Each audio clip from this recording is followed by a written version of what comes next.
The Galactic Council Chamber, a grand hall where the most advanced species of the universe convened, hummed with activity. Alien diplomats from every corner of the cosmos floated, hovered, or walked into their designated positions, their forms ranging from sleek metallic constructs to ethereal beings of light. Among them, a peculiar sight captured everyone's attention: a human delegation led by an unassuming man in a slightly wrinkled suit. Martin Grant, Earth's chosen representative, adjusted his tie nervously. He had never imagined himself here, standing in the heart of interstellar diplomacy. Behind him, his assistant Sarah and their technical expert Arjun whispered excitedly, their awe barely concealed. For humanity, this was an unprecedented moment. Earth was finally recognized as a full member of the Galactic Council. But what no one, not even the humans, knew yet was the staggering reason for this sudden elevation. The Council's presiding leader, a towering crystalline entity named Orelise, began the proceedings. Its voice, a harmonious melody of vibrations, filled the chamber. Today, we welcome the newest addition to our ranks, the humans of Earth. Let it be known that their species has been granted special privileges unique among us. A ripple of murmurs and disbelief swept through the assembly. Special privileges? No species had ever received such a distinction without centuries of proving their worth. Yet here stood a species barely 2 centuries into space exploration, claiming a seat of unprecedented influence. Orelise raised a crystalline appendage for silence. The decision is not without reason. Humanity has demonstrated characteristics that make them uniquely suited for intergalactic challenges. Martin leaned towards Sarah. What's happening? This wasn't in the briefing. Sarah shrugged, whispering back. I don't think they even told us why we're here. Orelise continued, addressing the assembly. To illustrate, we have arranged a test, a crisis simulation. The human delegation will represent their species and demonstrate why they deserve these privileges. The simulation begins now. Before Martin could protest, a blinding light engulfed him and his team. When the brilliance faded, they found themselves in an unfamiliar environment. The air was thick with the smell of burning metal, and the ground beneath their feet was cracked and uneven. Surrounding them was an alien facility, clearly in disarray. Alarms blared, lights flickered, and shadowy figures darted through the chaos. What just happened? Arjun asked, clutching a tablet-like device he had instinctively grabbed during the transition. I think this is the test, Sarah replied, scanning the room. And judging by the looks of it, it's some kind of disaster scenario. A robotic voice echoed around them. Objective: stabilize the reactor. Prevent catastrophic meltdown. Time remaining 30 minutes. Martin stared at the glowing reactor core in the center of the room. Its containment field flickered dangerously, and energy tendrils lashed out, causing explosions that shook the facility. He glanced at his team. All right, no pressure. Let's figure this out. Sarah immediately began examining the control panels, her quick fingers deciphering alien symbols with remarkable intuition. Arjun interfaced his tablet with the reactor's diagnostic systems, muttering calculations under his breath. Martin, meanwhile, tried to calm his racing thoughts. He had never been the smartest in the room or the most qualified, but he was good at one thing: managing chaos. Everyone, focus! Martin barked, taking charge. Arjun, give me a status update. Sarah, tell me what we're dealing with. Arjun nodded, his fingers flying over the tablet. The reactor's overheating. We've got to cool it down, but the coolant systems are offline. Sarah added. The controls are alien, but I think I can reroute power to bring the coolant systems back online. It's going to take a few minutes. Martin clenched his fists. All right, let's split up. Sarah, work on the controls. Arjun, figure out an alternative cooling solution in case the systems don't come back online. I'll look for anything useful nearby. As they worked, the situation grew more chaotic. The facility's automated defenses activated, mistaking the team for intruders. Drones swarmed in, firing energy pulses. Martin grabbed a piece of debris to shield Sarah while she worked, shouting for Arjun to cover them. Why do these tests always involve life-threatening scenarios? Martin muttered, narrowly dodging a pulse of energy. The team's determination began to draw the attention of the Watching Council members. In the galactic chamber, projections displayed their progress. The delegates, initially skeptical, watched in fascination as the humans adapted to the impossible situation. "They lack the advanced technology we take for granted," one alien murmured. "But look at how they improvise. They're chaotic," another agreed. "Yet remarkably effective." Back in the facility, Sarah let out a triumphant shout. "Got it! The coolant systems are online!" The reactor's energy tendrils began to subside, and for a moment, it seemed like they had succeeded. But the robotic voice returned, announcing a new complication. "Structural integrity compromised. Facility collapse imminent. Evacuate or stabilize." Martin gritted his teeth. "Of course there's more. All right, team, we're not done yet." The council delegates leaned closer to their monitors, captivated. This was only the beginning of humanity's test, and the galaxy was about to witness why Earth's chaotic diplomats were so extraordinary. The ground shook violently beneath their feet as the robotic voice blared again. "Structural integrity at 42%. Collapse in 20 minutes." The alien facility groaned, massive steel beams buckling under the strain of tremors. Sparks rained from the ceilings as energy conduits failed, creating an atmosphere of imminent destruction. Martin steadied himself, his voice cutting through the cacophony. "All right, people, let's think. If the structure collapses, we're toast. Suggestions?" Arjun crouched over his tablet, frantically scanning the diagnostic data. "The facility's core is built on some kind of stabilizing lattice, but it's failing. If we can redirect power to it, we might be able to buy time." Sarah frowned. "Redirect power? That's easier said than done. The systems here are unlike anything we've ever seen. I can barely decipher the coolant controls, and now we're talking structural reinforcements. Options are slim," Martin said, glancing at the reactor. "Can we use the reactor's power directly?" Arjun hesitated. "We could, but it's risky. If we miscalculate, it could overload and detonate." "Lovely," Martin muttered. "Sarah, can you figure out how to redirect that power?" She nodded, already studying a nearby panel. "I'll try, but I'll need time. Keep those drones off me." The automated defenses had returned, more persistent and aggressive than before. Sleek, metallic drones zipped through the air, firing precision energy blasts. Martin grabbed a metal pipe, swinging wildly to knock one out of the sky. "Arjun, we need backup here. I'm a tech guy, not a soldier." Arjun shouted back, but he grabbed a loose panel from the floor and began using it as a makeshift shield, deflecting incoming fire. Sarah worked furiously, her mind racing to interpret the alien controls.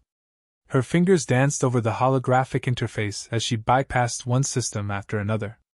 "I've almost got it," she called out, sweat dripping down her brow. "Just keep them off me." The situation escalated when a massive explosion rocked the facility, sending shockwaves through the already unstable structure. Martin stumbled but regained his footing just in time to see a section of the ceiling collapse. Dust and debris filled the air, making it harder to see and breathe. "Structural integrity at 28%, the robotic voice warned. "Collapse in 15 minutes. "This is insane," Arjun muttered, coughing as he swiped dust from his tablet screen. "We're running out of time." Martin's mind raced. He had always prided himself on thinking outside the box, and this moment demanded every ounce of that skill. "Arjun, can we use the drones to our advantage?" Arjun blinked, then stared at the drones. "You mean hack them?" "Maybe, but I'd need access to one." "Then let's get you one," Martin said, gripping his makeshift weapon tighter. He charged toward the nearest drone, narrowly avoiding its blasts, and leaped into the air.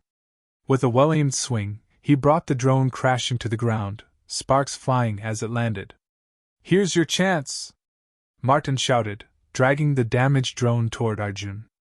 Arjun wasted no time, pulling wires and connecting his tablet to the drone's circuitry. "I can reprogram its targeting systems to go after the other drones, but it'll only last a few minutes." "Do it!" Martin said. A few minutes might be all we need. While Arjun hacked the drone, Sarah's voice cut through the chaos. I've got power redirected to the lattice. It's stabilizing, but not fast enough. The reactor's energy output is still too high. It's pushing the facility past its limits. Martin's heart sank. So we're stabilizing the structure and breaking it at the same time. Great. What else can go wrong? As if in answer, the robotic voice returned. Warning, seismic activity detected. Facility collapse accelerating. Are you kidding me? Martin shouted at no one in particular. Arjun let out a triumphant whoop. Drone's hacked. Watch this. The reprogrammed drone buzzed to life, its weapon systems targeting the remaining drones. It zipped through the air, taking out several of its counterparts in quick succession. The brief respite allowed Sarah to focus entirely on stabilizing the lattice. Structural integrity at 35%, the robotic voice reported. Collapse in 10 minutes.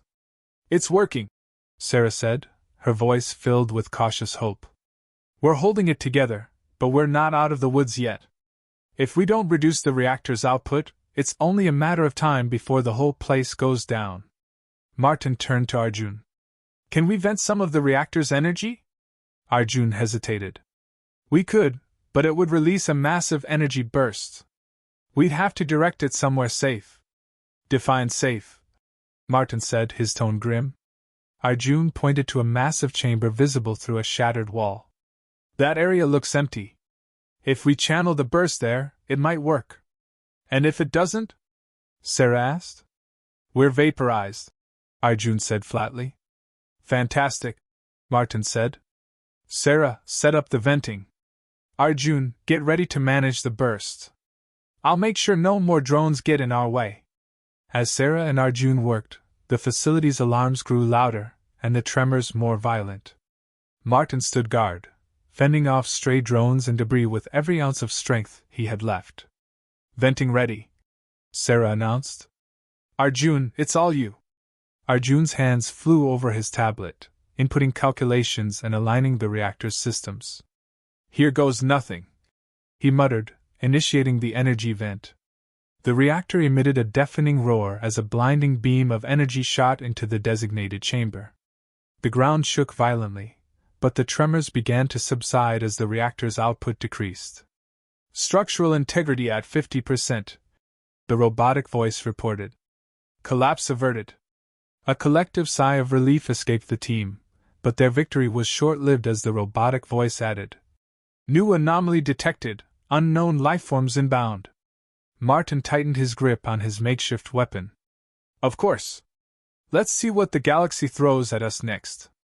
The council members watching the simulation were riveted, their skepticism turning to admiration. Humanity's unpredictability, teamwork, and refusal to give up were proving to be their greatest strengths. The test was far from over, but one thing was clear: the humans were unlike any species the galaxy had ever encountered. The roar of approaching creatures echoed through the facility's corridors, an unsettling mix of metallic clanking and guttural snarls. Martin instinctively raised his makeshift weapon, his muscles taut with tension. The team exchanged uneasy glances, the earlier relief now replaced by dread. Unknown lifeforms inbound, the robotic voice repeated with chilling indifference. Great. What now? Sarah muttered, her hands trembling as she checked the reactor controls for any remaining issues. Arjun squinted into the dimly lit hallway, his grip tightening on a wrench he'd picked up for defense. Whatever they are, they don't sound friendly. Before anyone could respond, the first of the creatures emerged from the shadows. Towering over the humans, it was a grotesque amalgamation of organic and mechanical components. Its eyes glowed a menacing red, and its jagged limbs scraped the floor as it advanced. Behind it, more creatures appeared, their numbers growing with alarming speed. Those don't look like drones, Martin said, his voice low but steady. Arjun, any chance these things can be hacked? Arjun shook his head, his voice barely above a whisper. Not a chance. They're not machines, they're hybrids. Part organic, part tech. They won't respond to programming. The lead creature let out a deafening screech, its metallic jaws opening to reveal rows of needle-like teeth. It lunged forward, faster than expected, and Martin barely dodged its attack. The creature's claws left deep gouges in the metal floor where he had stood moments earlier. "Sarah, get to cover!" Martin shouted, swinging his pipe at the creature's head. The impact barely fazed it, but it bought him a few precious seconds to back away. Sarah scrambled behind a console, her voice trembling as she called out. "What do we do? We can't fight these things with pipes and wrenches." "We survive," Martin said through gritted teeth. "Whatever it takes, we survive." The creatures advanced, their mechanical parts whirring ominously. Martin swung his weapon again, this time aiming for a joint in the creature's limb. Sparks flew as the pipe connected, and the creature stumbled, its movement briefly hindered. "Hit the weak spots!" Martin shouted. "Look for exposed tech or joints!" Arjun grabbed a nearby piece of broken machinery and hurled it at one of the advancing hybrids. The improvised projectile struck its target, causing the creature to emit a garbled screech as it staggered backward. "I think I found one!" Arjun yelled. "Aim for the seams where metal meets flesh!" The team rallied, their fear replaced by determination. Sarah grabbed a piece of debris and joined the fight, her blows clumsy but effective. Martin and Arjun coordinated their attacks, targeting the creature's vulnerabilities with increasing precision. But the creatures were relentless. For every hybrid they disabled, two more seemed to take its place. The corridor was soon filled with the cacophony of screeches, metallic clanging, and human grunts of effort. "This isn't working!" Sarah shouted, her voice barely audible over the chaos. "We need a better plan!" Martin's mind raced. The odds were stacked against them, but he refused to give up. Then he remembered the reactor. If its energy could stabilize the facility, maybe it could destabilize the hybrids. "Arjun!" Martin called out. "Can we use the reactor's output as a weapon?" Arjun hesitated, his face pale with fear and exhaustion. "You mean direct an energy pulse at them?" "Maybe, but it's risky. We could fry ourselves in the process." "Do it," Martin said firmly. "We don't have a choice." Arjun nodded, his hands trembling as he accessed the reactor controls. "I'll need a minute to reroute the output." "We'll buy you time," Martin said, turning to Sarah. "Stay with Arjun and protect him. I'll keep these things distracted." "Be careful," Sarah said, her voice thick with worry. Martin charged into the fray, swinging his pipe with all his strength. He targeted the hybrids closest to Arjun, using every ounce of his agility and resourcefulness to keep them at bay. The creatures seemed to focus on him, their glowing red eyes locked on to their most immediate threat. "Come on, you ugly tin cans!"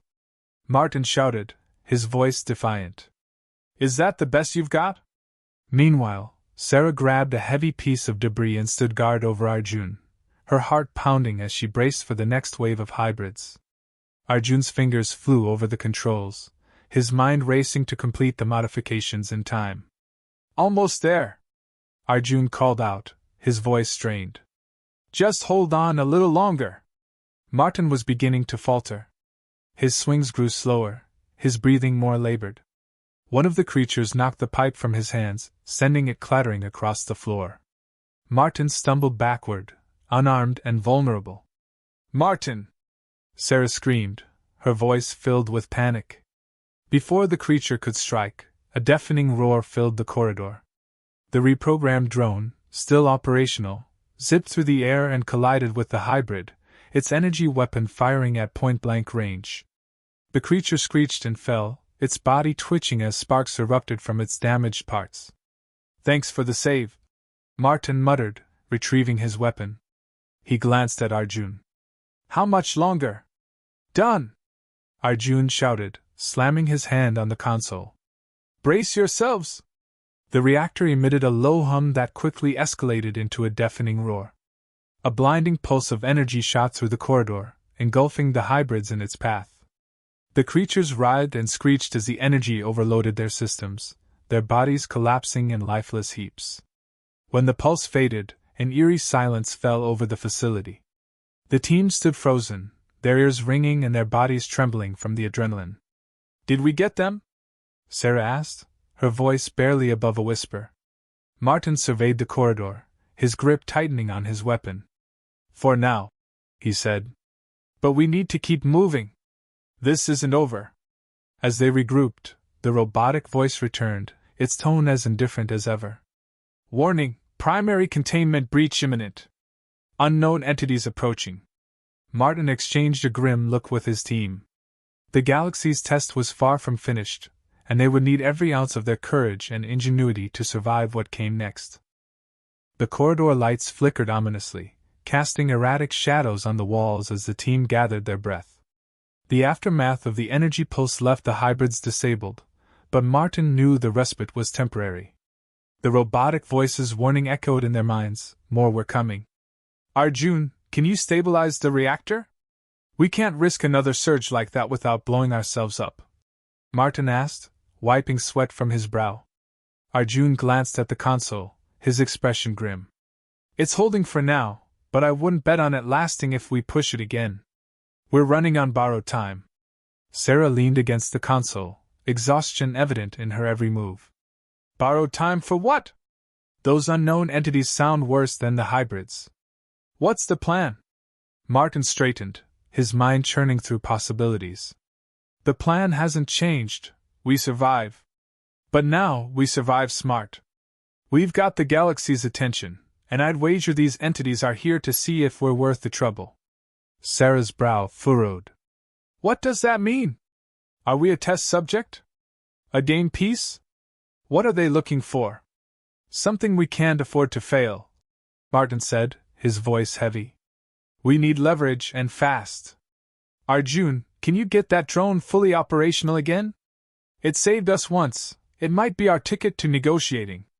Arjun nodded, though his face betrayed uncertainty. "I'll try. But if these things are more advanced than the hybrids, a drone won't scare them." "It's not about scaring them," Martin replied. "It's about showing we're adaptable. They need to see we're not just surviving, we're learning."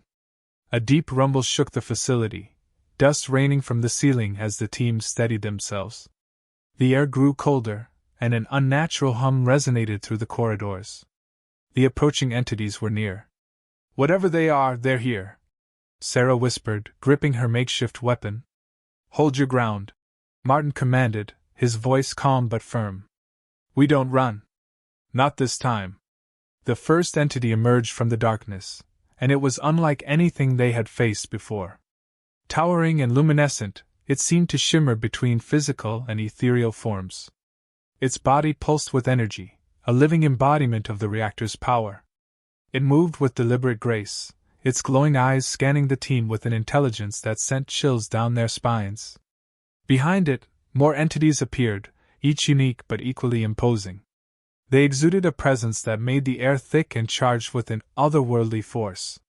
"Humans," the lead entity said, its voice resonating like a choir in unison. "You have shown resilience and ingenuity. But mere survival is not enough. Prove your worth." Martin stepped forward, his posture defiant despite the odds. "We've already proven it.